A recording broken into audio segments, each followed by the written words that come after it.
Karena ibu saja ini sekarang, ini bukan batuk pilek, ini alergi debu dan keadaan polusi yang seperti itu.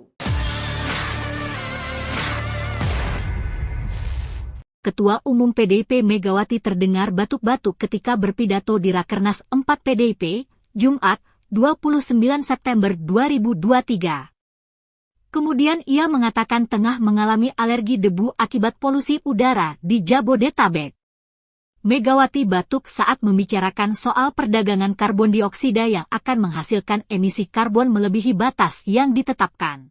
Sekarang saya dengar sudah akan berjalan yang namanya CO2 trade.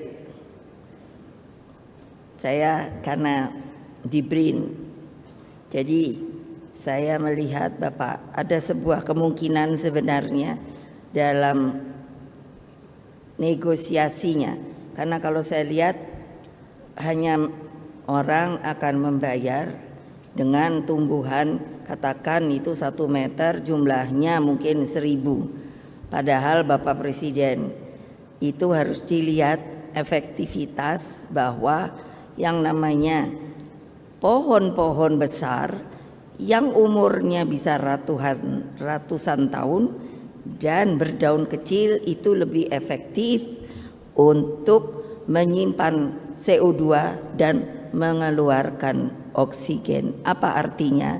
Kalau hanya terhitungkan dengan 1000 pohon, maka menurut saya sebenarnya jumlah itu harus dinaikkan. Karena ibu saja ini sekarang, ini bukan batuk pilek, ini alergi debu dan keadaan polusi yang seperti itu. Terima kasih sudah nonton. Jangan lupa like, subscribe, dan share ya.